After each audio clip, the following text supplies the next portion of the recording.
All of these will be on YouTube. So if you missed any of our recordings, we'll go ahead and have those linked on our YouTube.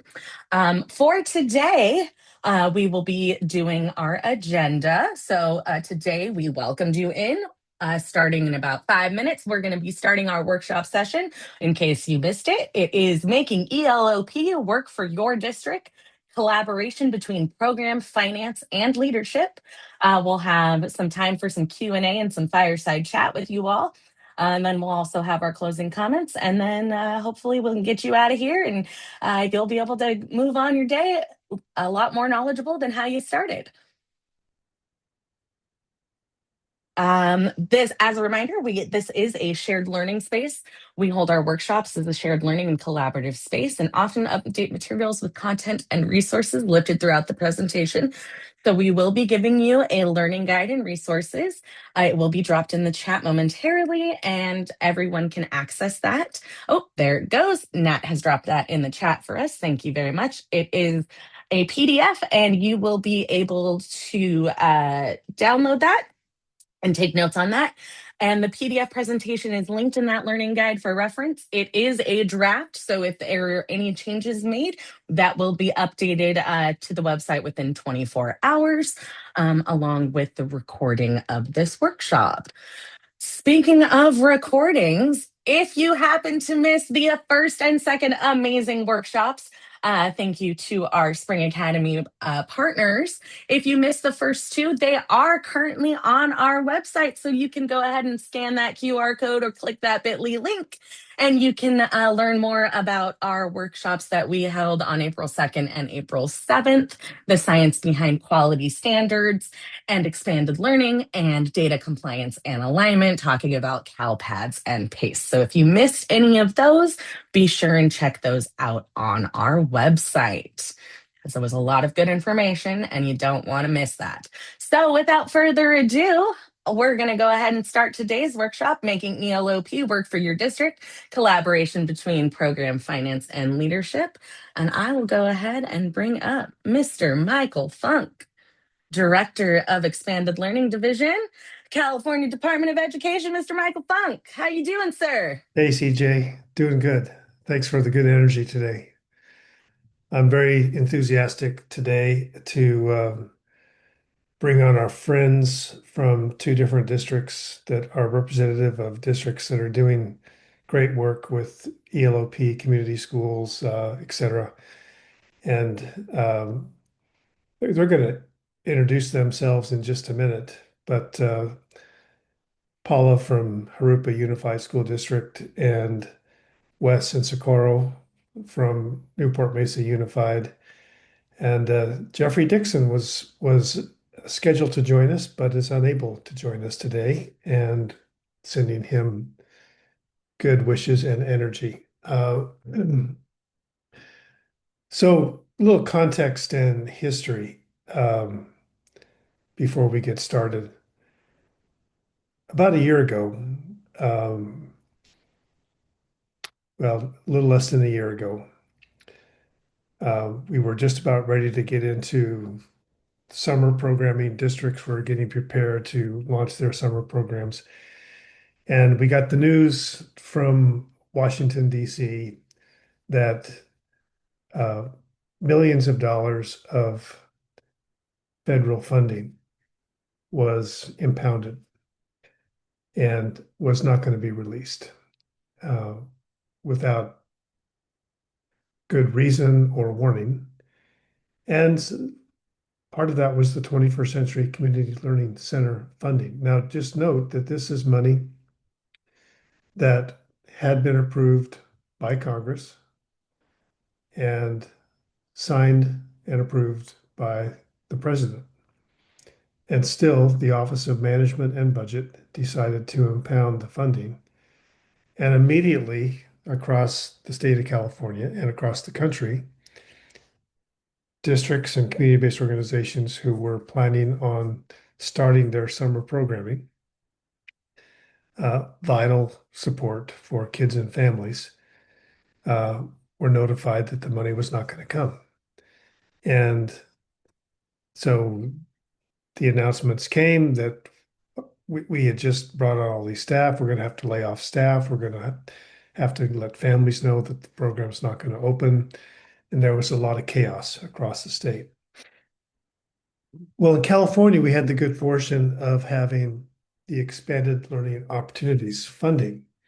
In California, the federal funding is about 2% of the total amount of money in the state allocated for expanded learning. And so we had other ways to support these children and families and these communities, especially because in legislation, it states that if you have met the basic requirements of ELO-P, Expanded Learning Opportunities Program, for TK through sixth grade, you can use the money to serve other grades, older youth. And I started getting communication from uh, community-based organizations and other people across the state. We're in meetings. We know that our district has met the basic requirements of TK through sixth grade for ELOP and has a lot of money left over, and they could put that money into at least preserve the summer programming for high school or uh, middle school kids, but they're refusing to do so. And in multiple conversations over the course of several weeks, um, I would I would say, but are you in these meetings? Are you showing them the exact lines in California Ed Code where it says you can exactly do that? Yes, we're showing them the Ed Code. Are you showing them the FAQ that's printed on the CDE website that says you can do exactly that? I said, yes, we're showing them that. And what is the response? It's not enough. We're not comfortable moving forward. We don't want to get a finding. We don't want the risk. And I'm not talking about an isolated incident. I'm talking about across the board.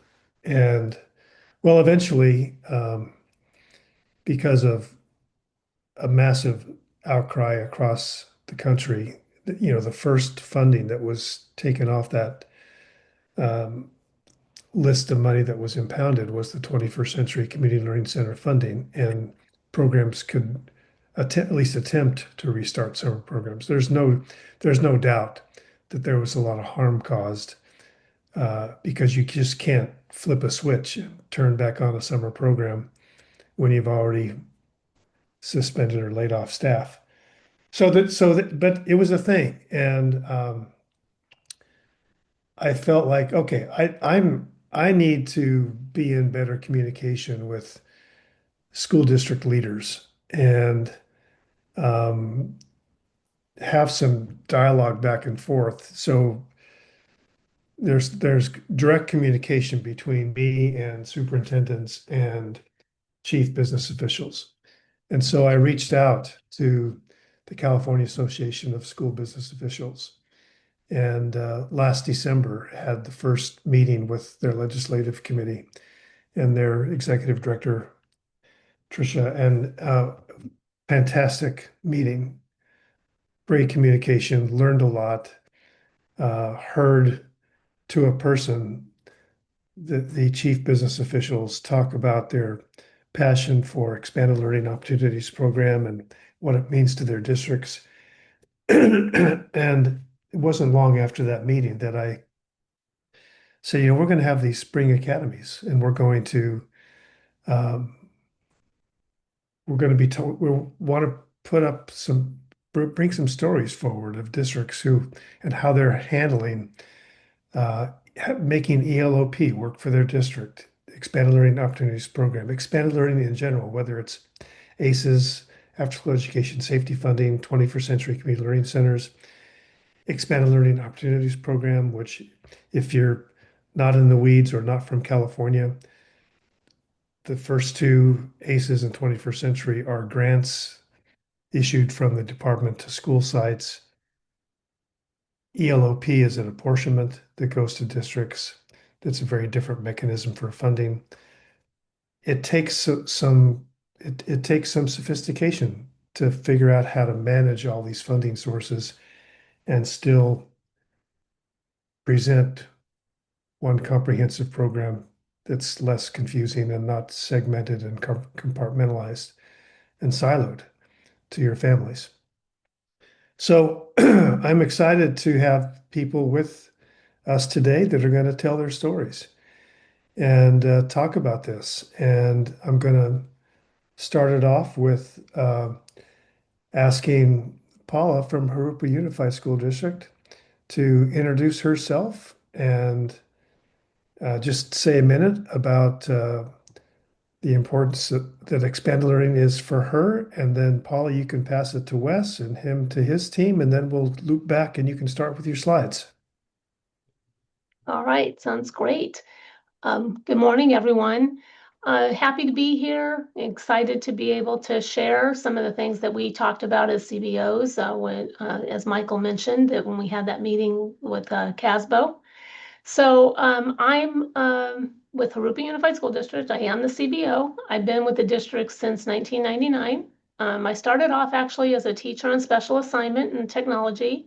And then I became a coordinator and working directly with teachers in the classroom, and then a director of education information technology. And then I have been in this role as CBO for the past 13 years.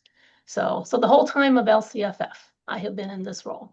So anyway, excited about that expanded learning opportunity. If I had to say something personally for me about this program, is that there wasn't such a I went to school in Illinois, so I didn't go to school in California. So my K-12 was in Illinois, and we did not have any kind of after school programs. And so I was what you would call, I mean, it sounds very bad now, but I made it, I survived, but I was a latchkey kid. I went home to a house that was empty, and I was an only child, so there were no other siblings. And my mom just had to count on the fact that neighbors were going to kind of keep an eye on me and that I would be fine. And I was, so that was all good. But this is great that we have an opportunity, because many of our parents, you'll see more about our district in a minute, but they need to have that support. They don't work in in Jurupa Valley where we're at. They work outside of Jurupa Valley primarily, and they don't have that opportunity. And the cost of childcare is so extreme now for them to have somewhere where they know their children are going after school, and they will be safe and well taken care of and fed, and they're learning. It's just a great opportunity. Thank you, Paula. And just acronyms are always an interesting thing in education. So when Paula talks CBO, she's talking in Chief Business Official. When a lot of our folks talk CBO, they're talking community-based organization. So we hold both of those at the same time, but especially for this session, CBO is going to reference Chief Business Official. Thanks, Paula. And it does look like you made it okay. So we're glad that you did back in Illinois. Wes, please introduce yourself. Yeah, thanks, Michael. Wesley Smith. I am honored and blessed to serve as a superintendent of the Newport-Mesa Unified School District. Superintendent is an acronym for I get blamed for all the things we get wrong in the district, so I try to get fewer things wrong each day. Michael asked us too why this work speaks to us, right? Speaks to our heart. A lot like Paula's story, maybe a bit different. Was raised by a single mom, and my sister and I were at home after school trying to be safe and feed ourselves and be there really when our mom got home from whatever she needed to do that day. I would have benefited greatly, as would my sister, from having the opportunity to participate in enrichment, and all the things we do in these amazing programs. To have food after school would have been a blessing for us. And who knows, I might have even learned how to dance, like some of our students do. I know that's raising the bar pretty high. If any of you have seen me dance, that's probably was never going to be a reality for me, but I could have tried. I could have tried, maybe a thespian, who knows? But I know that my sister Beverly and I would have benefited greatly from a program like this. And so it speaks to me for that and for so many other reasons. And then on my team, we were going to have Jeff here. Something came up, so he had to rush away. I apologize for that. But Socorro Shiels, she's really, besides the brains behind this whole operation here, the innovator, the inspired, worked with me for years, a dear friend for years, and I couldn't think of someone better to lead this work on behalf of the 18,000 students in the Newport-Mesa Unified School District. And so I'll pass the mic to her. Thank you, Wes. Hello, everyone. My name is Socorro, and grateful to be here. I want to first thank CDE, CAN, and ASAP Connect for their support through this entire journey and always encouraging us to think bigger, think stronger, and try new things and be innovative for the reason that we were even given this money. I also want to say that they heavily influenced me, even the title of Expanded Learning.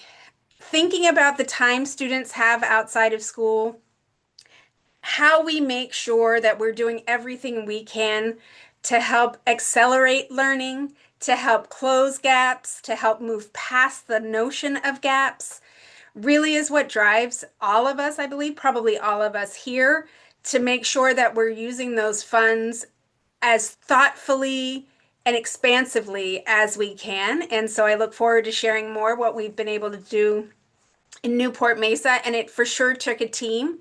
It's a lot of great people who have passion and energy and heart for providing everything to families and students. So thank you.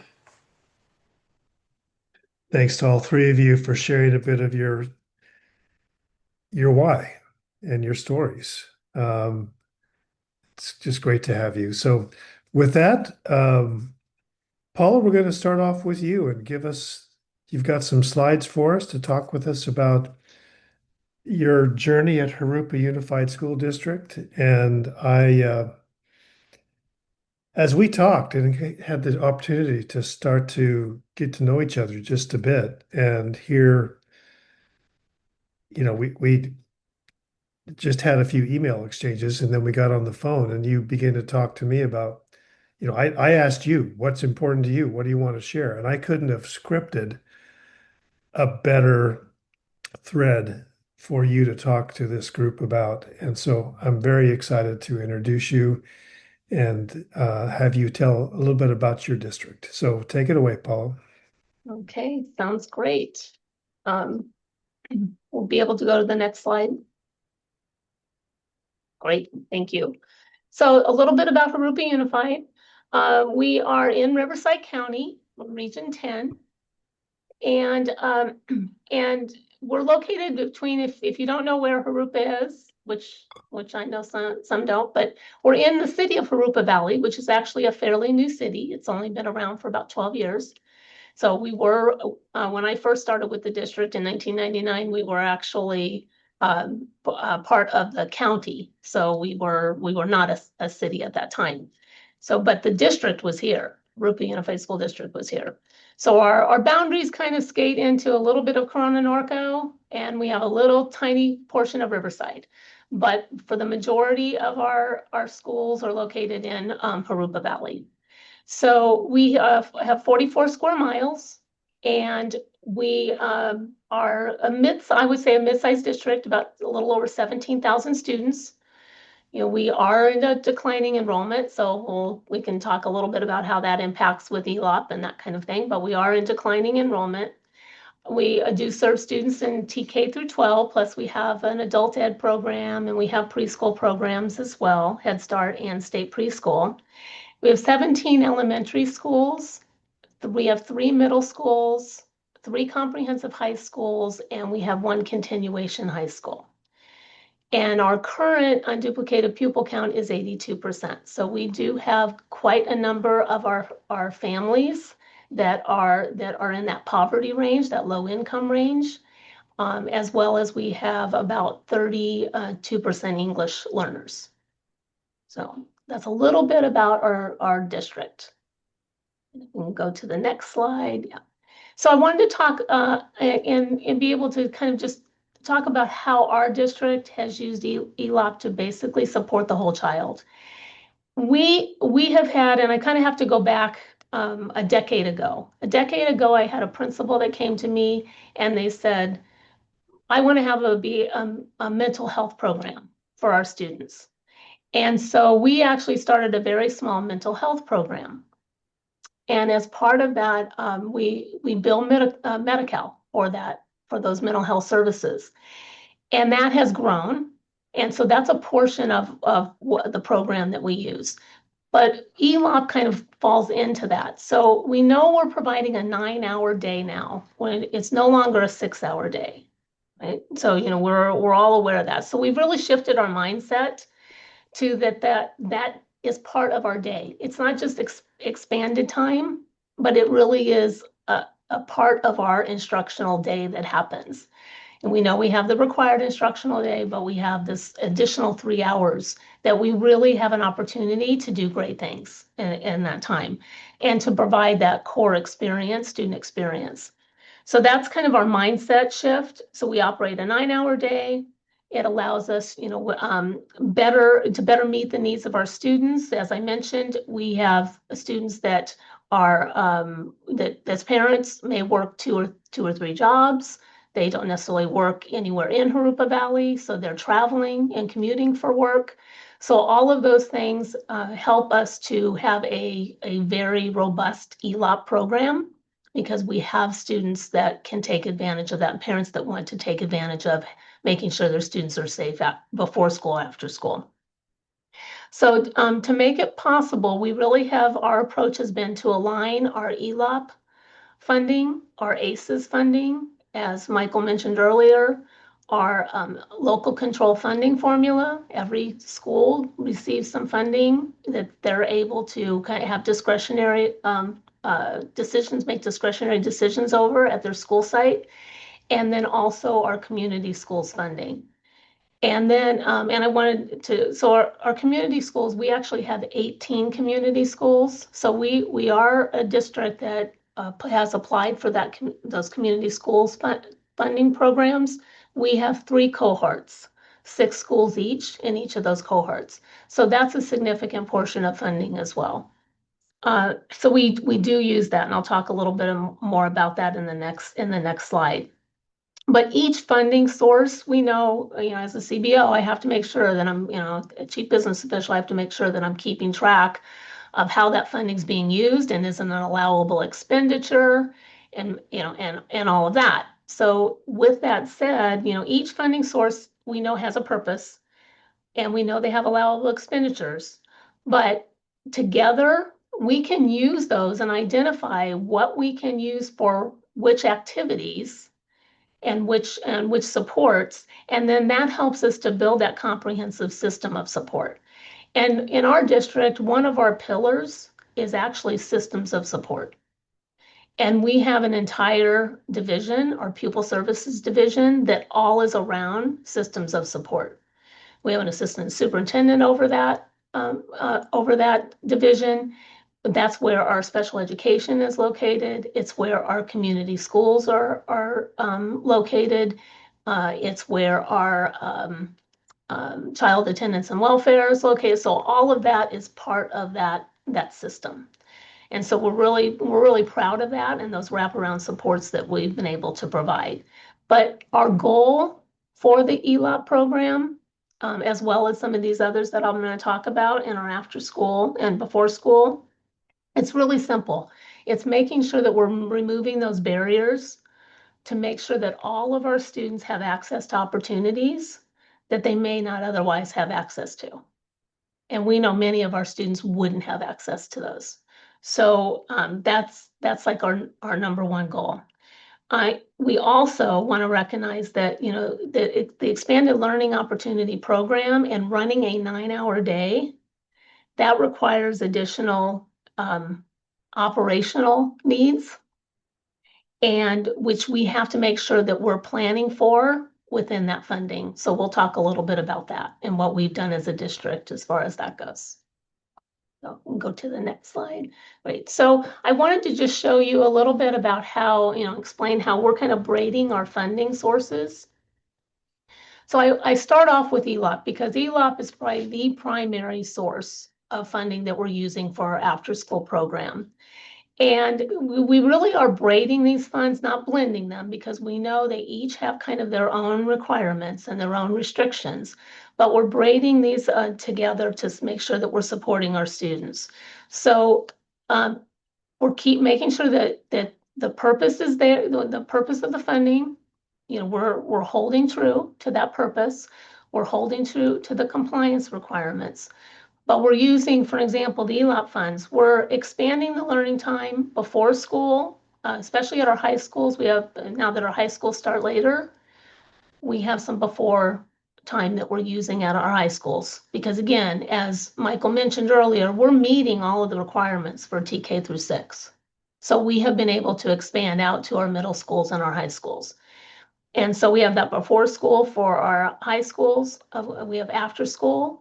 We have summer, and we're supporting both enrichment activities and academic, tutoring activities and supports in that way. So we have an after-school high-dose academic tutoring, expanded learning time, which also is allowing us to capture that average daily attendance. So we're able to either, recapture days or potentially hold, we can bank some of that time. If a student then has an absence later, we're able to use that to make that absence up. So we're doing that through that attendance recovery program. And that was just new this year. So we've added that kind of into this funding stream, right? Being able to bring that attendance recovery in. And then we definitely have, again, that high dose tutoring for home and homework help. We have STEAM activities. We bring a lot of different vendors and resources in to be able to provide a lot of enrichment. Wes mentioned dance. We definitely have dance. That is in there. We have a lot of art programs. We have some video production kind of programs, some that kind of lend themselves more to like the CTE area, but then those that are definitely under that VAPA type of program as well. So all of those pieces are part of our ELO-P. And then we have our local control funding formula, which I'm jumping to that one because that's kind of the next piece. That local control funding formula, that's really targeting supports for students that need that academic intervention. And so again, we can use that funding for attendance recovery and that time that they're spending in that academic program for attendance recovery. But we also have some of our school sites that have identified other type of learning time or programs that they want to offer during that time that wouldn't necessarily meet the high academic tutoring piece of it, but it's something that will support, that's particular to or specific to supporting their school site. And so they're able to use their discretionary supplemental concentration funding to make sure that they're supporting students in that way. So we've given them that autonomy to use that, and they can braid that with their ELO-P funding to be able to make sure that that program can operate and support the students and whatever the students' needs are.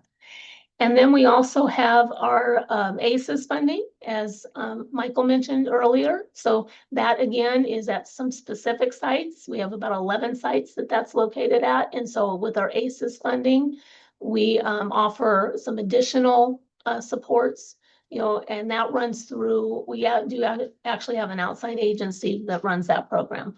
We also have an outside vendor who runs the ELO-P program. So they're kind of our base for ELO-P, but then we have a lot of other vendors that we're bringing in to, again, provide additional enrichment. And then our community schools. So I wanted to mention that. And I know not everybody has community schools, but since we have 18 of those, I wanted to just kind of share our story on that. We've been able to bring in a lot of mental health and behavioral health supports. And I think everyone has kind of heard of the behaviors of students and that it seems to be, you know, after the post-pandemic, I hate to keep saying that, but we are still in that post-pandemic period. But post-pandemic, we are seeing some escalated behaviors, different behaviors than what we've seen in the past with students. And as part of that, community schools has a big focus on the mental health and the behavioral health supports for our students. So we've embedded that into our ELO-P program so that it's supports for students, but there's also opportunities through community schools to have supports for parents. So it's a combination of, you know, being able to provide for the whole child, the whole family, and using those community schools funds at the schools, of course, that are community schools, and able to do that. So that has been a significant addition to what we've been able to do with the ELO-P program. So really the key message for that is that when you take all these funding sources working together, we're moving from these isolated programs to really a coordinated system of support for, you know, as I said, our students and our families. So it's fun. So then turning to what else I wanted to share, because this was something that really we had a conversation about across, you know, sometimes, you know, we see things, a different perspective from different divisions, right? So from a business division, you know, I do see the benefit, obviously, of the 9-hour of the additional after-school programs, the before-school programs. I see the benefit to our families and our community, but I also see the additional cost that comes at with our facilities, with our custodial services, with how much of our utilities we're using, because we are now running a 9-hour day. It's not a 6-hour day any longer. So that is a 50% increase in operations. So when I had that conversation and we talked about it's a 50% increase, they're like, oh, I didn't think about it that way. But it is. We're now running a much longer day. And especially at our elementaries, we didn't have that. You know, we might at our high schools, there's always activity going on, but at our elementaries, we just didn't see that kind of a usage of the facilities. So we have identified what that nexus is of what that additional cost is for us to run custodial services, utilities, and ongoing maintenance at our schools. And we have been able to capture a portion of that from the general fund and charge that back to the expanded learning opportunity program or the community schools program. So we do make sure that whatever activity is happening and what that activity, how we're funding that activity, that we're using that and charging a portion based on that activity. So, and just a couple things, you know, to share, because I know this was something that I had, you know, that we walked through, is that, you know, on our ongoing maintenance, we're using indoor and outdoor activities for ELO-P. We have a lot of sports happening after school now at our elementaries that we never had before. So the fields are being used 50% more, right? You know, of the day. So we have that activity happening. Of course, the indoor spaces, we're using the common spaces a lot more.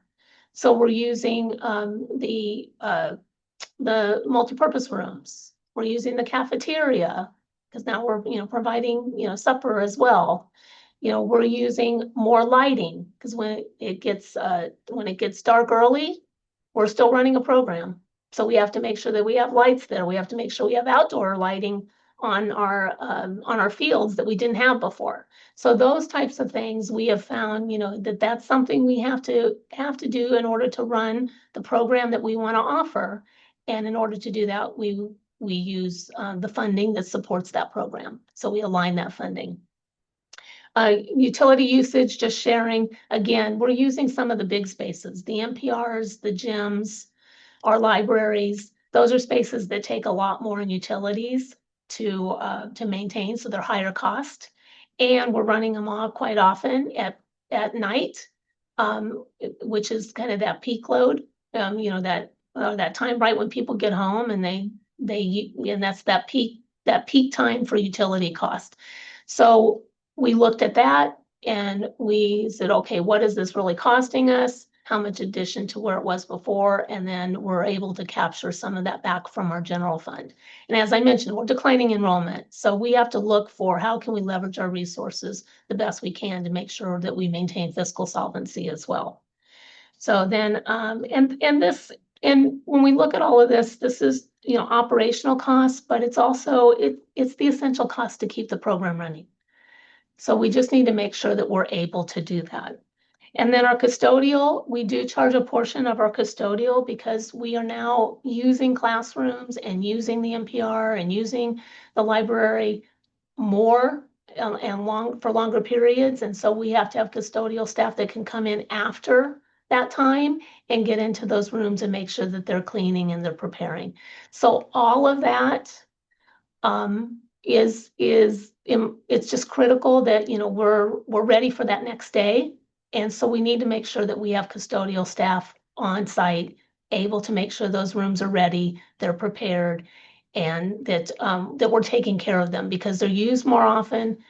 We need to have more sanitation of the rooms. They're going to get more wear and tear. We need more cleaning that happens. And then, of course, that's all comes at a cost. So again, we've just really worked with, and I have to say that our district tends to not work in silos. So this was not a hard sell by any means. This was something that once we just talked about it and talked through it, they were like, yeah, that's understandable. We understand that. And that's something that's a perfectly allowable expenditure in ELO-P and in our community schools and our other programs. So if it's allowable and it's something we need to do to make sure that we're offering the best possible program, that's what we're going to do. And so everybody was on board. We really do focus on our students and make sure we're all working as a team here. So that's a little bit about Jurupa's story. We're really proud of our program. We're proud of our mental health programs that we offer and just the ability to make sure that all of those resources are available to our students and for some of the resources to our families, in the evenings. Thank you, Paula. I just want to come back and raise a couple of points that you made and highlight them. I mean, one of the things that I want to highlight, one of the conversations that is very prevalent across the state is the fact that after-school education safety, ACEs, can only be used for elementary, middle.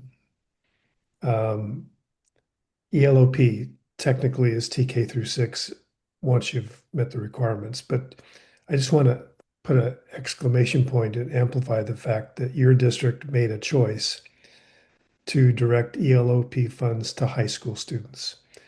And I'm hearing, again, as I said in the opening, LEAs that are choosing not to do that because they're concerned about being out of compliance. Can you just say a bit more about your choice to put ELO-P funds towards high school students and why that's important? So well, two things. First of all, we obviously check, with what's allowable with the program. And as long as you meet the TK through 6 requirements and you are offering the program to all students, that are unduplicated, pupil students and not turning anybody away, then that is an allowable expenditure to move into our middle school and our high school. Our high school, what we were finding was with the change in the start times to 8:30, because we do have parents, so many of our parents that don't work in Jurupa Valley, they work outside of the district and they have a commute time. It's more of like a bedroom community. So because of that, we knew that we needed some additional supports for the morning time for our high schools. And so we provided that, and that gives them time to have some academic time at the for tutoring and academic support at our high schools. And so we offer that program. And then I was going to say something else and now it went out of my head. I'll remember it in a minute. Well, the reason I brought this up is because I want everyone tuning in and everyone who watches this recording to know it's not just allowable. We applaud the fact that you have and celebrate the fact that you've directed some of this funds to older youth, and we want to encourage that even more. And then the other thing that just came to mind as you were speaking, you had one of your slides had the concentric circles with the different funding sources, and you were so clear and articulate about we're going to use this for this, this for this, this for this. But as you talked about it, you were also clear, and I just want to amplify that your students and families don't see those concentric circles. They just, we talked about this. Your students and families just get supported with what they need, and they're not Exactly. aware of how it's supported. Can you say just a few more words about Yeah, that? our families do know we have community schools. We've talked a lot about that, but they don't necessarily understand if there's an ELO-P program that's happening on a community school, they don't understand and know whether it's community school, ELO-P, they have no idea. They just know that there's after school supports. And here's all the different after school supports that are available. And we really don't break it down for them in that way. We just put it out there that, this is what we have available to you after school. And again, like I said, it could be the mental health support, it could be the behavioral health support, it could be a family, parent resource night that we're running. It could be, and then it could be a dance program, it could be a cooking program, it could be, an art program. So whatever we're offering, we're just making offerings to them that allow their students to have a rich enrichment, be in a safe environment, get a supper, so they have a meal, and they know that they're well taken care of for that time. Yeah, thanks, Paula. So I see a question from Flower in the chat that I think is probably important to emphasize. We've said it several times already that you can use ELO-P funding for older youth once you've met the requirements of TK through 6. Well, one of the requirements of TK through 6, if you're a Tier 1 district, is that you have provided access to any student whose parent or guardian has requested access to the program. And so that means there's no wait list. Everyone who wants access to the program has access to the program. So if you have a wait list and you're saying to a TK through 6 grader that you can't come because we don't quite have enough staff, you have to be on a wait list, then technically you haven't met the requirements. So just for clarity, and thank you for that question, Flower, and allowing us to bring that detail in. Yeah. Paula, you're going to have a chance to come back on, and we're going to have some more dialogue and address questions. But thank you for that great presentation and for your leadership. I just also wanted to mention this last slide that is up. You've been clear about cost sharing. And I also just want to say, not only is taking into account the true cost of custodial services, utilities, and ongoing maintenance, not only is that allowable, it's again encouraged for districts to really be clear about how they need to cost share. Where we have a concern is where districts start to fund 100% of something through ELO-P rather than the cost share. So thank you for bringing that clarity to how your district has thought about that and approached it. Any last thoughts before we go to Newport-Mesa? Yeah, I remembered what I couldn't remember. So, Okay. And that was that what we did was when we identified the cost sharing portion for the custodial utilities, ongoing maintenance.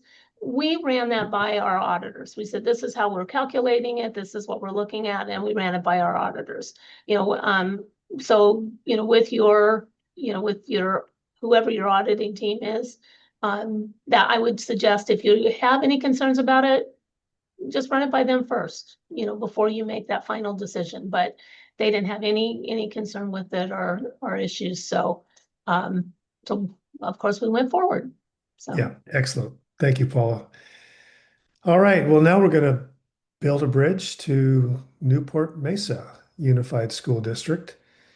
And Wes, you and I have a bit of a story that goes back. And back when ELO-P first started, I was aware that there were many districts that hadn't had expanded learning before, and now they have an apportionment. And there were districts who didn't know me, had never interacted with our division. Who's this Michael Funk guy? Why should I listen to him? And a dear mutual friend of ours, and I hadn't met you yet, but you were still heading up the Association of California School Administrators. And our friend Tony Smith said to me, you know what you need to do is go talk to Wes Smith, because everyone loves Wes. Everyone listens to Wes. And you need to get Wes, because Wes is going to a district. He's leaving AXA and he's going to go to a district. And you need to go talk to Wes and say, hey, if I help you, can you help me? And Wes being on this screen with Socorro is me cashing in on getting Wes's voice out there. So take it away, Wes and Socorro. Yeah, Michael, thanks for that. What's funny is that I've taped you saying that before and shared it with my wife. She's convinced not as many people love or listen to me as you suggest. So just so everyone knows, there are different opinions about the validity of that statement. What is true for sure is that when I had decided that I needed to get back into the work and be around students once again, Tony reached out to me and said, hey, I'd love for you to meet with Michael Funk, CDE. And my experience had mostly been less than positive in dealing with the Department of Education. That was just my experience. Probably had more to do with me and my attitude than what they were doing. But nonetheless, that was my experience. I shared that with Tony, and he said, that's exactly why I want you to meet with Michael Funk. He and his team are doing the kind of work that you and I love and appreciate. And so just sit down with them. And we did. And right away, I knew that Michael and anyone that had agreed to be a part of his team and his work had a heart for the work that I could relate to and relate with and support. And I told him, I said, hey, as soon as I get to Newport-Mesa, I've done my research, but I haven't spent any time with families yet. But as soon as I get there, let me reach out to you and let's have a conversation about how we might work together.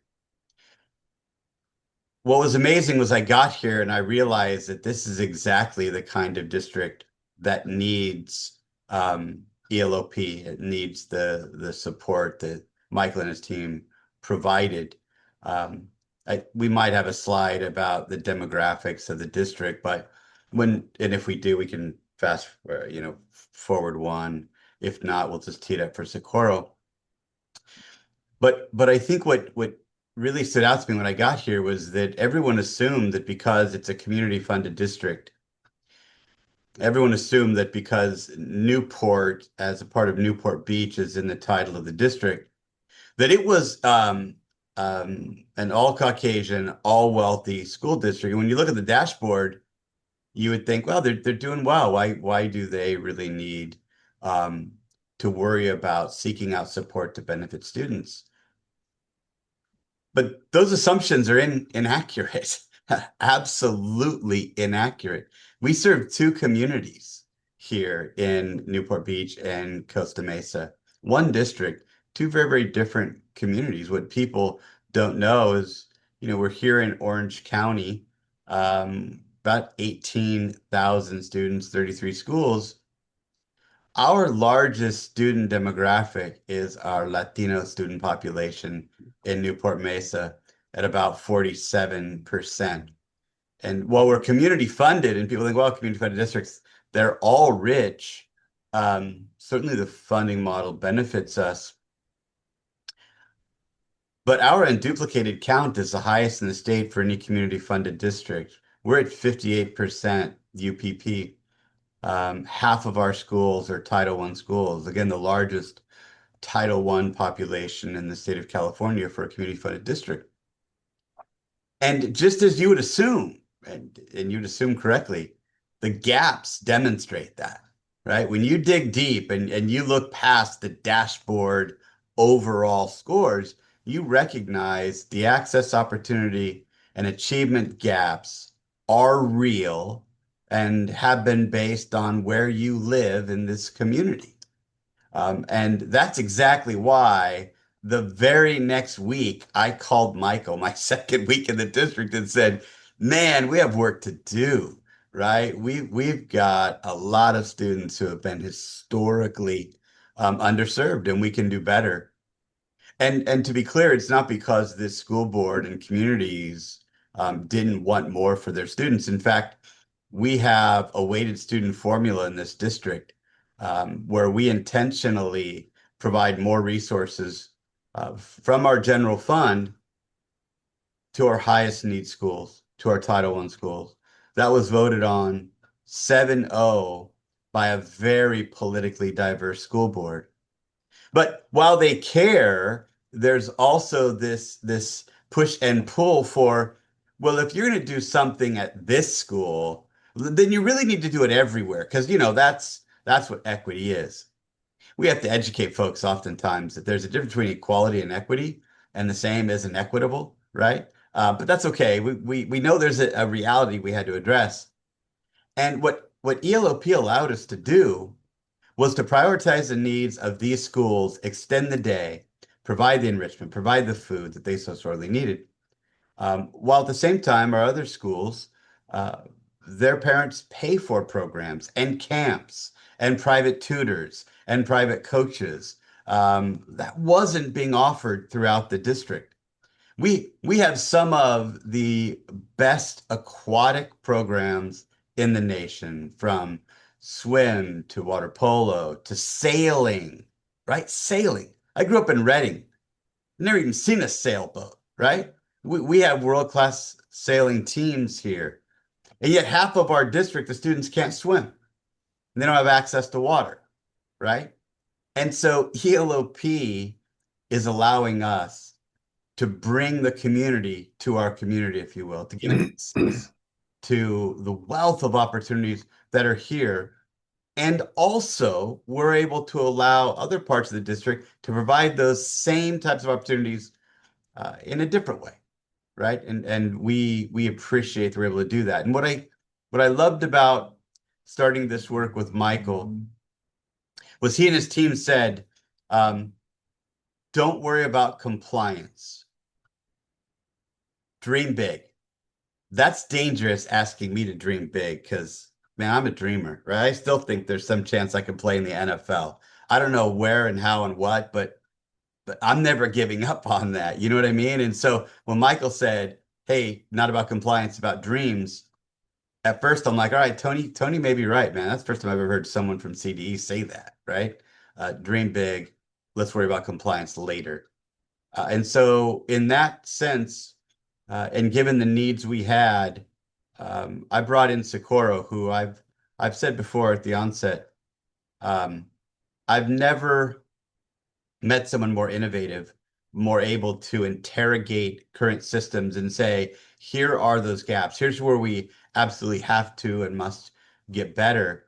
And so I brought her in to really lead this work and say, look, with our existing and potentially, additional resources, how can we do right by all students? See, all 18,000 students have needs.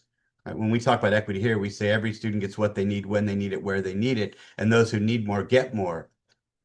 And check it out, like all kids have needs, right? So we're focused on all of those, and yet a large portion of our student population um, have a need for those gaps to be eliminated ASAP.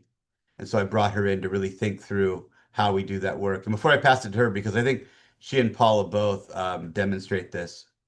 Paula, you talked about your story and using those resources for secondary students, and Laura Schwam and Carl Cohn and some mentors of mine have always said, we can't wait for permission to do what's right for students, right? And that's exactly the kind of mindset Socorro had. And so her coming in and helping us has made a difference for our students. And so she's the brains behind this operation. So I want to give the time to her. And for those that came in late, Jeff Dixon is our chief business official. He had a medical issue, quite honestly, and had to leave the district. So he can't be here today.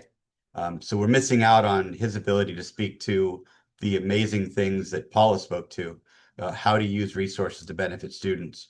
But she did such a great job that you heard it. That was awesome. Socorro will add some context. But without further ado, Socorro, why don't you share kind of our vision and what we're trying to do for our students here? Can we advance the slides, please? Keep going past that. And one more time. So, one back. Yeah, we'll start here. So as Wes said, and you can tell that leadership matters. Go AXA. Leadership matters. One of the reasons we were able to be creative and innovative is because our superintendent has the Wes Smith mindset, and we were able to really think outside of the box. And of course, because the audit guide didn't come out till a couple of years later. So we were like, I think it means this. And I'm sorry that Jeff's not here, but he would attest that I spend the same dollar up to 3 times.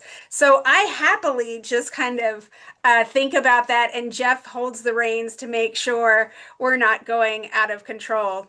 But we did think really big. We thought about, to exactly what Wes was saying, we have such different experiences for students as they go through our system. How can we address some of that so everyone has these high quality experiences, and some who need another bite at the academic aspect?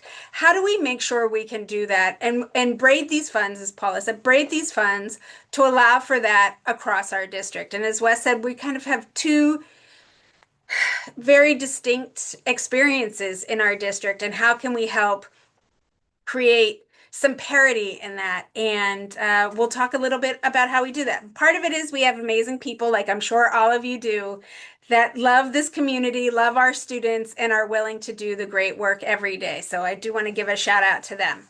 Next, please. So the first thing, we were ground in the quality standards, and we wanted to do this well.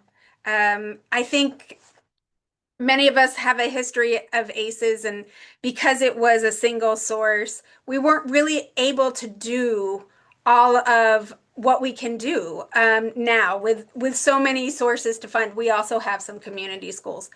And so thinking about how to grow what was basically after school care with heart and all of that, I don't want to belittle it at all, but now we have this extra opportunity to really think about how can we bring quality experiences to students who might not otherwise have those types of opportunity and access in their, particularly in their early grades. Next, please. So as Paula mentioned, there is an incredible amount of enrichment opportunities. We do that both with our own internal staff, and we do it with outside partnerships. We do everything from theater to dance, culinary, robotics, all the types of things that, as Wes mentioned, are available in other parts of town. You do have to pay for them, but these are experiences that are available, and families have the resources to pay for them. Their children have been doing these types of activities for years. So we were able to bring so much of that, and it really has created a sense of pride, engagement, motivation for students and their parents who get access to this. I do want to touch briefly on, because we're very proud of, Wes mentioned swimming. And one of the things, one of our partners we've been able to build a program on, particularly for students who have not had access to swimming and don't swim. And we know that drowning is a leading cause of death for little people. That we were able to partner with the YMCA and the city of Costa Mesa, and we're able to offer at all of our ELO-P sites after school swim for 50 students for about an 8-week period. And we rotate through, do 4 at a time, 4 in each semester. And we're very proud. We have transportation, we have financial help from Ben Carlson and other providers to get swimsuits, to get towels, to pay for the buses. And the families have been incredibly grateful. And that sprung from having students, so many students after school, that we can actually create new ideas for them in terms of how to serve them and how to create these opportunities. Next, please. Like everyone else, and I'm sure this is pretty common, the food, the snacks, we're building every year a stronger academic portion. We did choose to spend some of our money on certificated positions to help ground after school in a stronger academic environment, while not kind of squeezing all the juice out of a lemon. You know, children need a break. We know they need a mindset, and just like we started our day with the mental reset, they need that as well.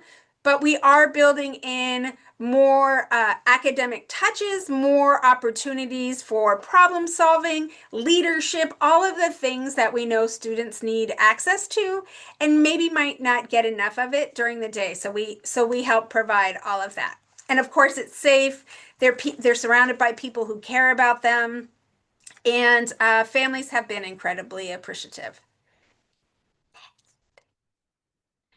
We went through with this process an RFP, and we had not done that in the past. That was kind of new to us, to really see what the landscape is. In the past, like, certain providers went to certain schools, and those historic relationships were really all that were available.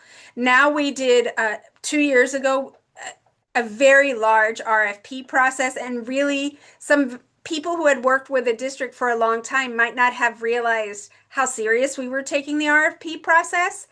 And, you know, we had to have some conversations about what we were looking for, because we are looking more at metrics. We are looking at enrollment. We are looking at cost per student. We are looking at impact. All of those things matter, and it's not just kind of a come one, come all, and we'll work it all out. That it really has to serve students, and it has to make sense. Yes, I'm sure the RFP is somewhere in the atmosphere, and we can make sure when Jeff comes back. This was his slide, so I'm going to try and do it, but mind you, I am not a CBO.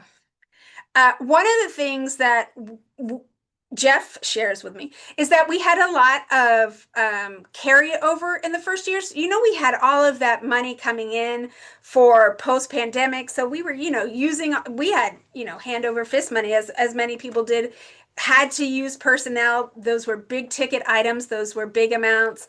And so we were able to put some of the ELO-P aside so that we could then make larger investments and really bring back a much more robust summer school for elementary students. And that is part of what we do every year.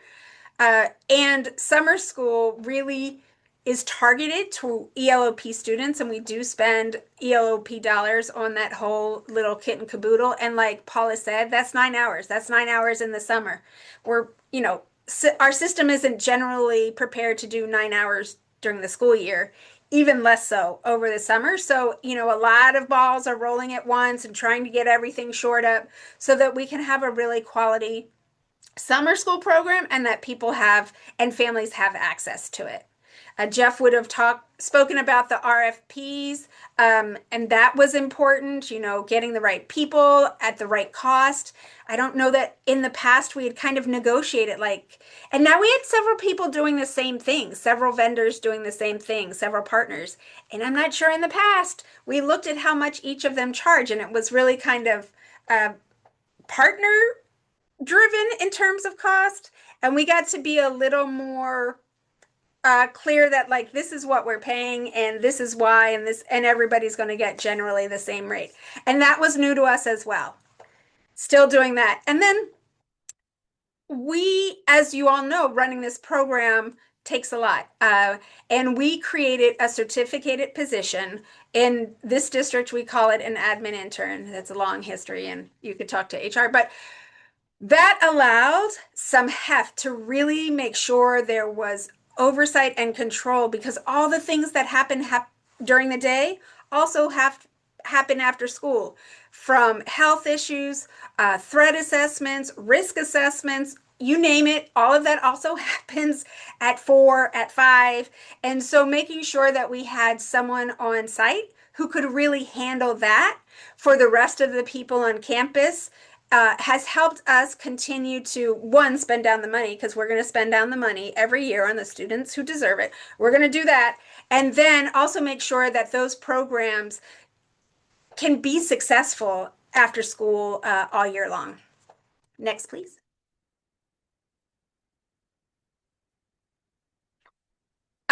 So as we mentioned, and Jeff would have said much more eloquently, so I'm sorry. We do braid these as Paula shared earlier. We also have the community schools. We have 4. We'll have more if the money goes through. We look forward to that. And although we're community funded and we don't get LCFF funds, we have to denote our expenditures as if we did. So we have supplemental and concentration, I wouldn't say set-asides, but we have to proportionately spend what we would have gotten. It's a neat little trick the state plays on those students. So we are allowed to focus those dollars also on the UPP students, and as Wes said, the parts of town and the schools that need it the most. Next. This is just an idea of our enrollment. We have 9 ELO-P sites, all different types of enrollment. Can you slide to the next one, please? Then ACES programs. Many of our ACES programs are run by outside partners through a contract. And then our ELO-P program, as I mentioned, we have the district staff, and we have that admin intern starts at 10 and they go all the way till 6, or whatever that, HR, right? Whatever the hour day is, they do that full spectrum. So they take it and close the program down every day. Next, please. So we're serving about 2,000 students. Our summer school is about 1,200, and we're able to really stretch those dollars. Jeff might say I stretch it too far, but stretch the dollars to make sure students get the services they and their families deserve, to be able to address, as Wes said, some of the opportunities and accesses that haven't been provided to them in the past. So we're very proud about that. And I am grateful that I work with a team who's solution oriented, gets to yes, figures it out even when it's hard. Next, please.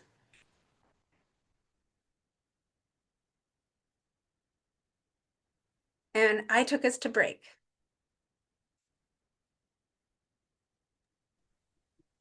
Thank you, Socorro and Wes.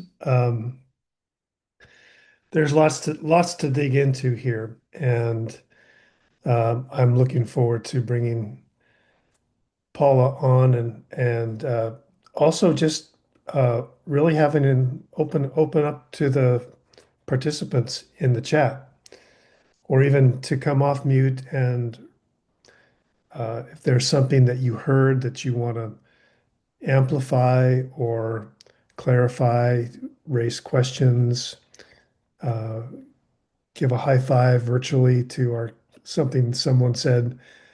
We're gonna do all that next. But for now, I'm going to pass it to CJ to take us to a little bit of a break.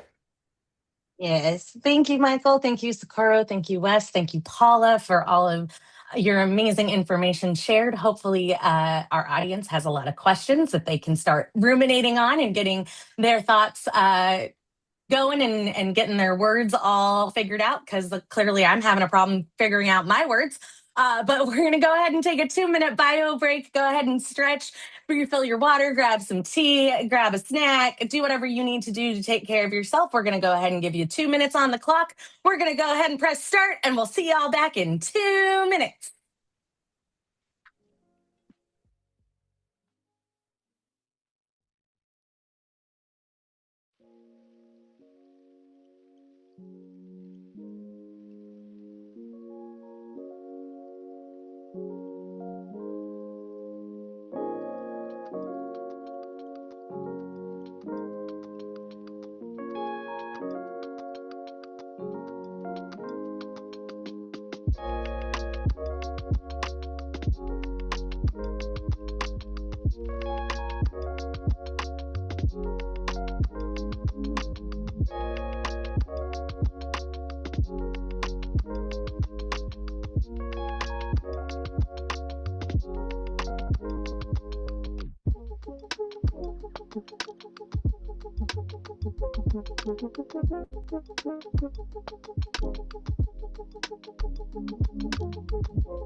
All right. That was the quickest 2 minutes I've ever experienced.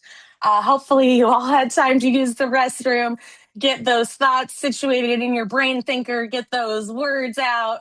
I'd like to welcome back Mr. Michael Funk and friends, all of our amazing speakers.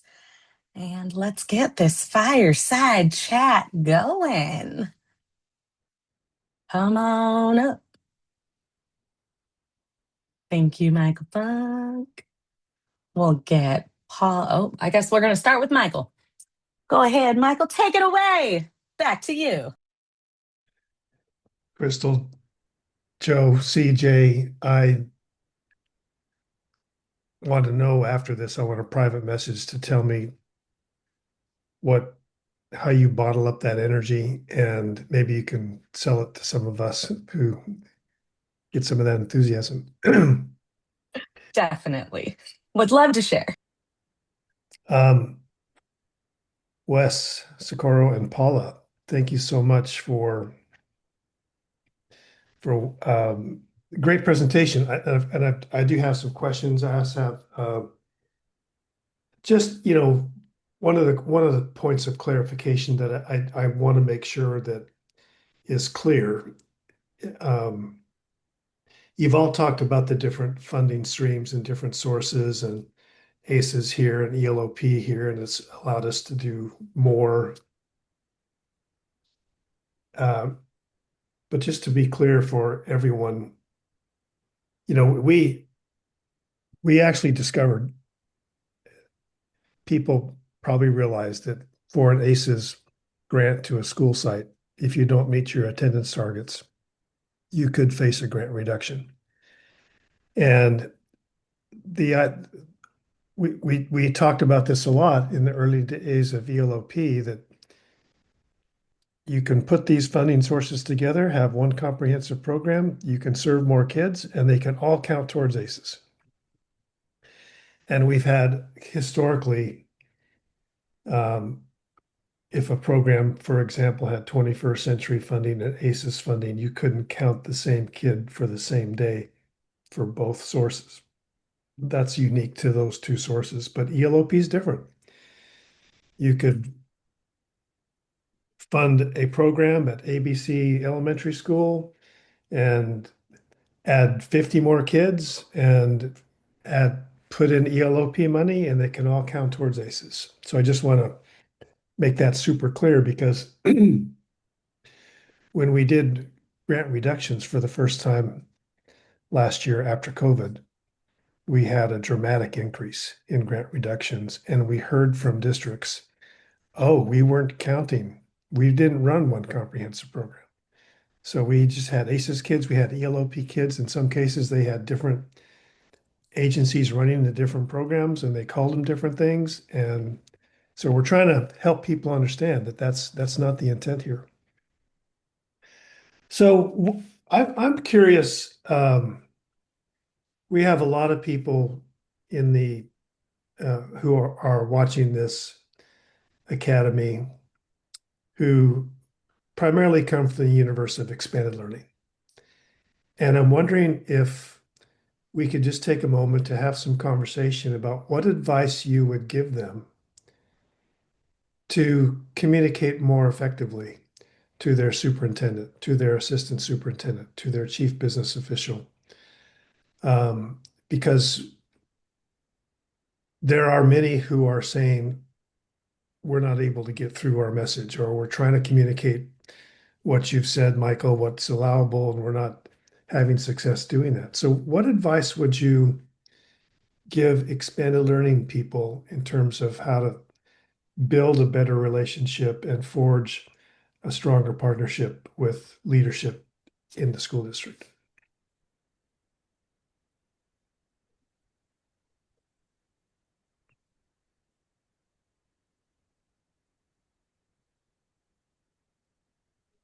Michael, I can take a shot as far as what the superintendent might want to hear. And I'm always compelled by the why. And so I always tell my team, lead with the why. You know, why is this important? Why are we doing this? When I hear a compelling why, then it's hard to say no. And I would imagine most superintendents are that same disposition. And so what is important, but it's not nearly as important as why we do it and why we need to do it. So yeah, I would say lead with your why.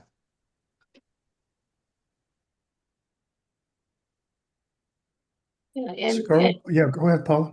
oh, I was gonna jump in. I would say the same thing. It's, there's nobody I don't know anybody in our business office that doesn't want to be here for kids. That's why we're here, right? Otherwise you could go be an accountant or in purchasing somewhere else, right? But we're here because we care about our students, and we want the best for our students and for our families. So I think the same thing. It's when I'm approached with something that the expanded learning opportunity team want to bring on, or they want to make changes, it really is just a conversation about why do you want to change? What do you think? How will that improve the program for students? How do we think that will increase attendance? Do we think that will better support our families? So, asking all of those questions, but it really is around, is it going to align with our district goals? That systems of support and or academic achievement and innovation, and if it does, and it's going to be better, then let's figure out a way that we can make that happen. Yeah, thank you.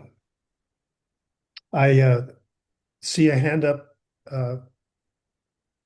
Alexia. So I think you had your hand up from Robla.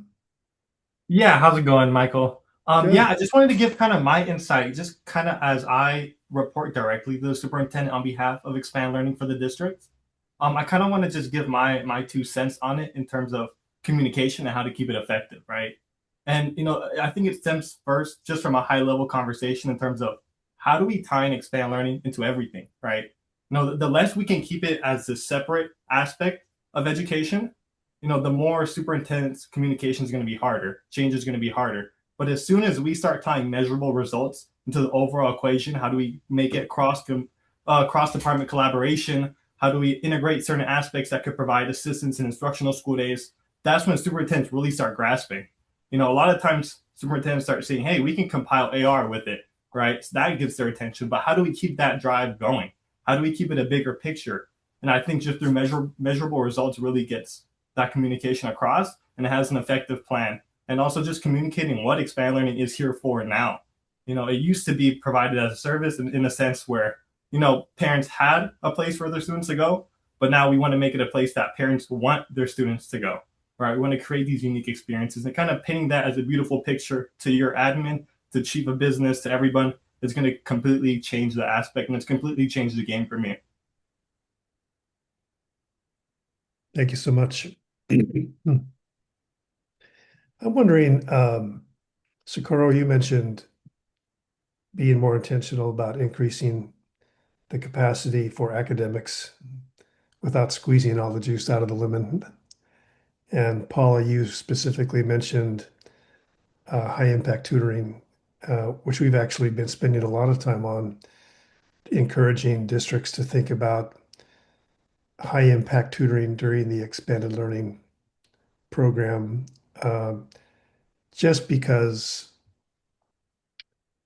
there's a lot of students who need very specific help to get over a learning challenge or a disability or whatever. They need an intervention that the typical school day educator or the typical expanded learning community educator wouldn't know. They need expertise to help them get over some kind of a hurdle, to help them to read at grade level or do math. And we find some people concerned, well, we're going to make after school look more like the school day. And yet I'm very passionate about making sure that kids who need help reading get help reading. And if that's after school, it's after school. How do you do that and keep kids interested and make it so it still feels like they're cared for and they're loved and they're supported, and in fact I'm getting help to read, and that's appreciated. It's not like, oh no, I got to go read again. So can we talk about that? Yeah, I can start. I would say one, that's why we have the certificated position there because, and like I said, they start, maybe it's more like 11:30 to 6. They start where they can overlap time with the teachers and understand kind of by grade level what are some key things that we could reteach and pre-teach. And it has to be in small digestible chunks because it is a classified staff providing the services. We do try and see if sites have teachers willing to do a couple hours after school, but we don't have many takers on that, so we do have to rely on the staff we have. We also, and we want to do it in small doses. To your point, Michael, this isn't another 3 hours of like hard academic school that won't help at that point of the day. So trying to keep it in small chunks and also to the point where we can kind of gamify it and it be about automaticity. So whether that's sight words or basic number facts and increasing to the right rigor of their grade level, but trying to do things like that keep students interested and motivated. I would also say we're not there yet, but we're on our way to using high school students as tutors and being able to pay them through the district. So it's a win-win. We know that our youngest students love time with older students. And then our high school students, our juniors and seniors, have a lot to give in terms of math knowledge and math experience. And they were doing tutoring for high school students. So one of the things we're working on is getting them at the elementary schools and also seeing if there are ways over the summer and during the school year, are there ways that we can possibly pay them so they can be building work experience, they can be building some money for school themselves after high school. Like, are there ways to do that? Again, we don't have it completely figured out, but a team of strong, smart people are working on it, so I'm confident we'll get there. And those type of things have allowed us to stay moving towards a stronger academics. And I think everybody's trying to figure out what people actually mean by high dosage tutoring. I'm still not completely clear all the time in some of the programs that, whip through and want us to see it. I don't think so.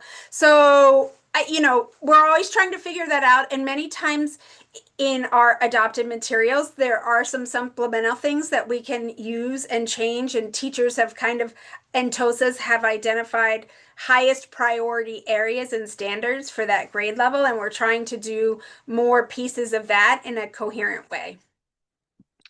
TOSA, Teacher on Special Assignment, acronym clarification. Yes. Paul, I'm gonna turn it to you, but before I do, I'm just gonna give Daniela from my team a heads up that I'm gonna ask you to plug some of the things we're working on with high impact tutoring that people could tune into, because my division is working very closely with other divisions at CDE and the State Board of Education and CCEE on high impact tutoring. So, but Paula, I'll turn it to you to comment. Yeah, so for the academic tutoring, it is primarily our teachers, our certificated teachers that are actually doing an additional hour of academic tutoring. And it won't be necessarily every day, but it might be 2 or 3 days out of the week for a certain period of time. We kind of have sessions that are built throughout the year. And so they would then invite and encourage, students to come that would need that additional support. Some of our students who just need more time. Or potentially they can do like a pre-teaching or what's coming up the next day or the next week, and to give them, that additional processing time that they would need. So it's looking at that, but one of the ways that we can get kids there is because we typically have something else happening on campus that is a lot of fun, right? So there's an activity that's happening, so they get their 1 hour of that academic time, and then they get to go on to a fun activity.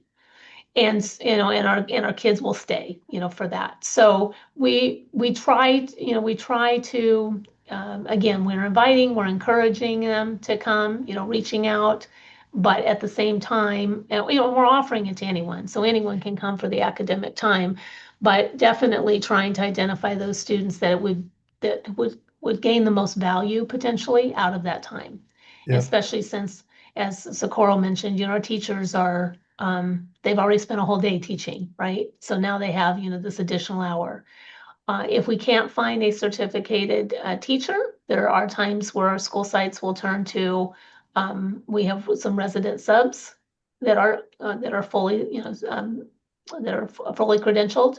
And so we would turn to like a resident sub that's fully credentialed, and we would use them as well. So, and our teachers do get extra hourly time for that, to be able to support that time. Thank you, Paula. Michael, if I could add 2 things really quickly. One is we are also still butting up against parents wanting homework time. Mm-hmm. And that, I understand why parents want it, but sometimes the homework might not be as helpful as we would want it for students to be. So time spent there is kind of not the best. And we were able to do something. I know many people, many districts use Heggerty for early learning. We were able to take some of those kind of phonic recognition and fluency activities and repeat them and go a little ahead, repeat a little to really help students become stronger readers by third grade. And we actually have seen by their reading scores and Dibble's work growth around that. And that was the idea of one of our admin interns. Those are things that they create and then they share across all of them to build the same at other schools. And so by allowing the innovation at that ground level where people are in the work, we really have been able to come up with some great ideas that serve students. Thank you for raising that long-standing tension between homework completion and academic support. I've been in this work for 40 plus years, and that has always been the challenge. And also, as a parent, it was a little bit frustrating if my child was in an after-school program until 6 and then got home and was tired and then we had to do homework. So it's a real tension, and I think we gotta hold both. Daniela, give us a minute on high impact tutoring, maybe just some of the opportunities people could tune into. And then I see the chat, but go ahead and take a minute. Then we have some questions coming in. Sure, just a quick moment. I've been involved in the high impact tutoring initiative throughout our state and during the instructional day and expanded learning. And I put in the chat, we have a part 2 webinar. This is with in conjunction with our State Department of Literacy. This is coming up on the 20th, and it's about high impact tutoring.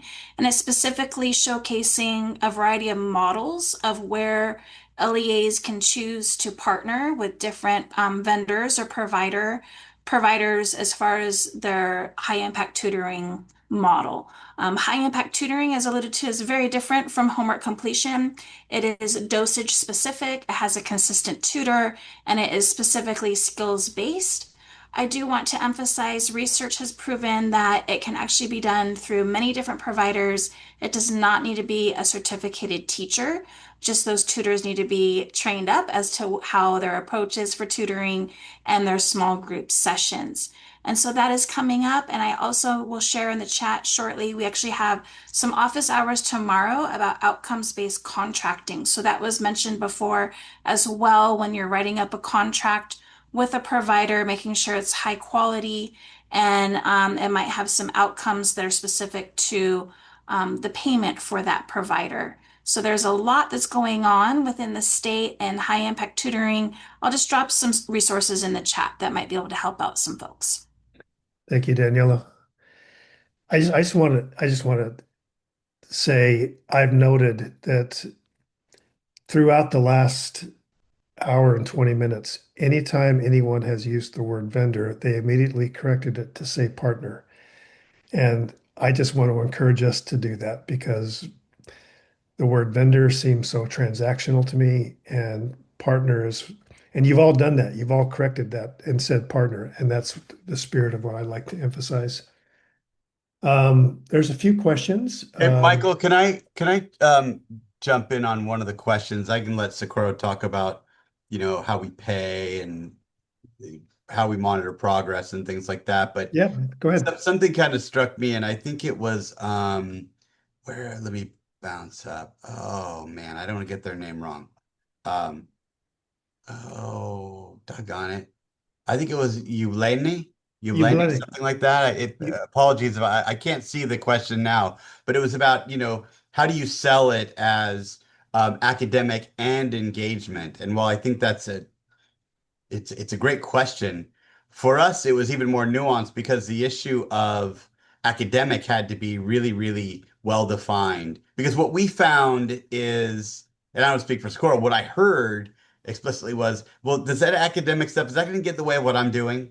Because I don't like these programs that are add-on, right? Which is the first error, because it's not add-on, as someone said. This is a continuation of what we do. We really had to be clear that the academic portion of it would really be a continuation of the work we're doing. And so the way Socorro structured it with staffing allowed us to provide continuous academic support and engagement for a longer period of time. And so that's really how we sold it and how we ensure that that continuity of approach and that coherence is ensured.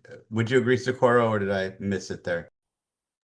No, I think that's right. We wanted to have a through line for the school day and after school hours, and that is this position specifically because they straddle both. And I mentioned in the chat, but their primary focus is ELO-P. So it's connecting with those students, connecting with their teachers, figuring out the right things, building the training for the additional staff, connecting with families, making sure attendance wise folks are coming, and then really overseeing the program after school. So I do think it is about coherence. It isn't, we know students need consistency and they need to build upon themes that matter to them. Otherwise it's like a homework packet, so those are the types of things that we wanted to make sure were built into our program, and we know that staffing is a large part of that.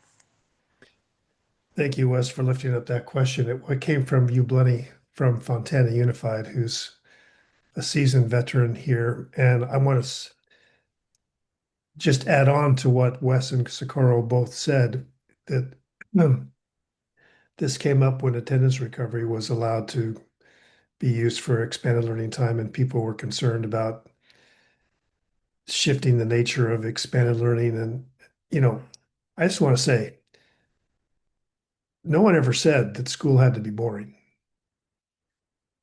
right? Good classroom teachers have engaging time with kids.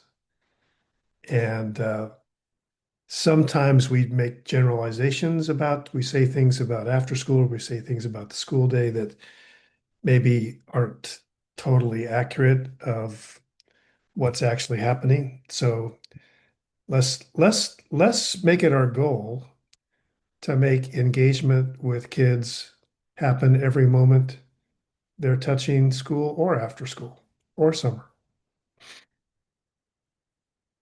Let's see, there was another question about what data, this is from Tracy, what data do you present to reflect your program's success? How do you tell your story to your board, for example, or to other stakeholders, to parents? Well, for us, it's been in the cases where we're trying those innovative things, like literally reading scores and dibbles and comparing kind of where they've been and their rate of growth, and then kind of what it's looked like after the dosage, the intervention. I do, though, and while I know the research said high dosage tutoring can make a difference, I do caution people from thinking like we're growing a year because of the after school program. I mean, it's a very limited additional time. It is not the full 3 hours. It is in digestible chunks for students. They're already taxed at the end of the day. And sometimes I think people expect academic year type results in the after school program. And I think we have to think kind of in a greater way about how the after school program builds leadership, keeps students motivated, allows for more adult student connections that in a supportive manner. We have volunteer groups that come in and do reading and these other things. Still, that's not the academic year. And if our teachers aren't making the largest growth every day, like shame on us. That's where the biggest growth should be. These are great extras, but the biggest growth and what we must count on is during the academic day. So I like people to just kind of hold both those tensions, as you say, Michael, that both can be true. But we really need to make sure what we do during the day is of the highest quality as well. Yeah. Yeah, and we're similar to what Socorro mentioned, is that we use NWEA as kind of our guide for our students that are in the academic tutoring portion of ELO-P. And so so we'll use that to be able to access how much progress that they've been able to make. But we also have that for the regular school day. And so it's a combination of both. And again, we all know that it's best first instruction, and that happens during the 6-hour day. Yeah. And then what we can do to supplement that, with an after school tutoring program or the dosage tutoring, that helps, but that's not going to make leaps and bounds, right? It's going to make that small incremental progresses. Our time is going so quickly. I feel like we could just have this conversation ongoing for quite some time. I'm going to address one more question in the chat myself, just for efficiency.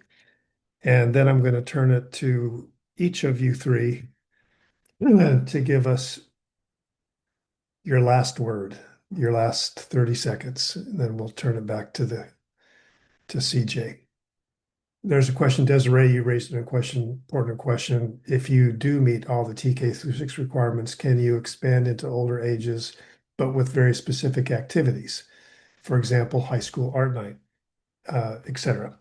And I think it's important to emphasize, because people have asked in the earlier days, so if you expand to older grades, do you still have to have the 9-hour day and the 30 non-school days? And the answer is no, because you could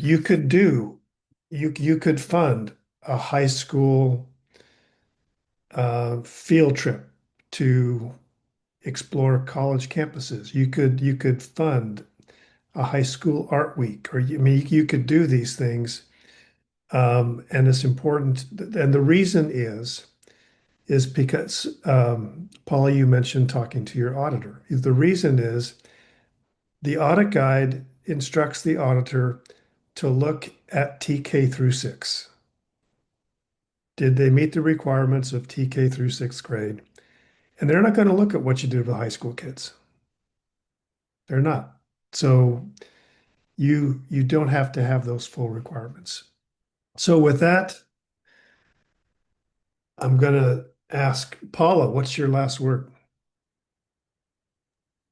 Well, thank you. I appreciate everybody. And I've learned a lot actually listening to Newport-Mesa. Thank you, Wes and Socorro. I'm sorry I wasn't able to get to meet Jeff. But I would say, for my set part that I hopefully brought to this is that the key takeaway, I would say, is that the ELO-P program, it doesn't just fund the program itself. It's also, supporting the infrastructure that's needed to make sure that we can continue to sustain and have the stability of that 9-hour day and continue to offer those programs. Yeah. So, and it's there, it's available to us. We just need to take advantage of it. Thank you. Socorro. I guess I would just always say, take the moonshot, swing big.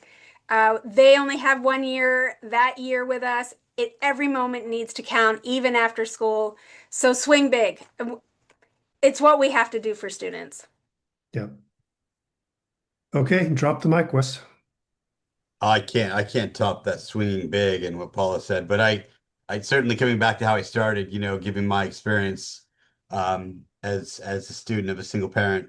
Man, when I'm walking through these classrooms and these campuses, I'm seeing students participating in baile folklorico. I'm seeing students perform music theater, proud of these costumes that they and their parents are creating, robotics competitions, and in every one of these environments, I'm seeing parents showing up to watch their kids with such pride, packing our small multi-purpose room so they can see their kid doing robotics and baile and music theater. And then I'm seeing them reading and writing. And I'm seeing them eating, seeing them participate in sports. I'm seeing what's best in public education, and it's made possible because of the people on this webinar, because of the folks at the state that had the courage to prioritize these resources. And these programs are effective because of teams like yours, Michael, for doing the work you do. And so To everyone here and at the state, to my team, thank you for making these beautiful things happen every day for our kiddos.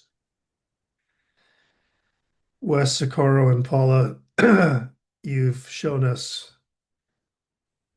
what public education needs to be and should be, and what our kids and families deserve it to be. And I'm like you, Paula, I continually learn in these conversations, and I'm continually inspired, and I'm continually even more motivated to keep working to reflect. Sometimes public education gets a bad rap, especially in California. And I wanted to bring on to amplify for people who were here and for people who watch this recording what are prime examples of what good education looks like, sounds like, and believes in. So thank you to all three of you. Everyone in the chat, throw some hearts and some celebrations, some thanks, and I'll turn it back to CJ. Thank you, Michael. Thank you all so much for your wonderful presentations. Man, I wish that I was a student in any one of your programs, either in Jurupa or in Newport-Mesa. Man, your programs sound absolutely amazing. So thank you, Paula. Thank you, Socorro. And thank you, Dr. West. We truly, truly appreciate your knowledge. And thank you, Michael Funk, for bringing all of these fabulous speakers to our stage today. Just as a reminder, we are here to support you. We are part of the system of support for expanded learning. So if for some reason you don't know what region you're in, you don't know who your regional lead is, go ahead and scan that, and we will definitely help connect you to where you need to be to get the support you need. Just as a friendly reminder, we do have a couple office hours left this spring. We've got May 8th and May 22nd. So if you've got questions, you got more questions than you did answers from today's presentation, make sure you sign up and hang out with us and come get some more answers. Office hours is a lot like this fireside chat section where you can just ask your questions, get some one-on-one time with Michael Funk and the rest of us. Come hang out with us. If you have any feedback, please, please, please, please, please. We love CQI. We need everyone's wisdom to get the wisest results. You know how we do it at CAN. So please let us know what we can do better, what you loved, what you hated. Go ahead and take a minute, fill that out. And give us your feedback so we know what to keep, what to do better, what not to do next time, all that good stuff. Lastly, I'll give you a minute or so, 30 seconds. Stop talking.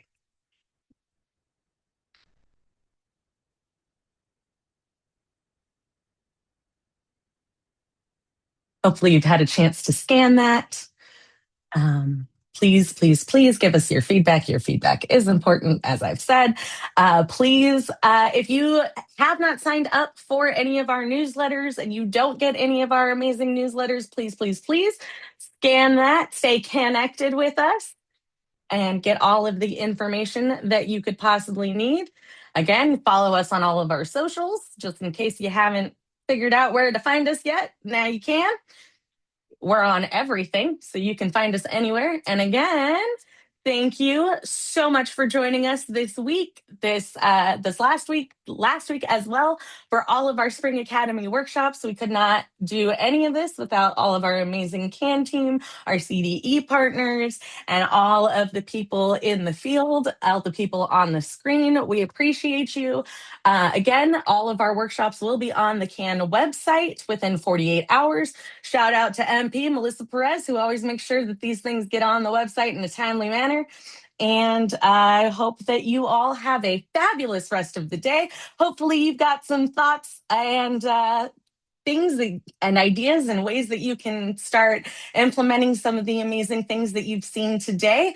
And Thank you all for enjoying my energy. I hope to see all of you soon at some of our in-person convenings, and hopefully you've got 2 extra minutes. So if you haven't filled out that feedback form, make sure you use the time now to do so.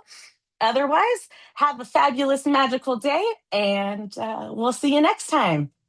Bye, guys. Thank you.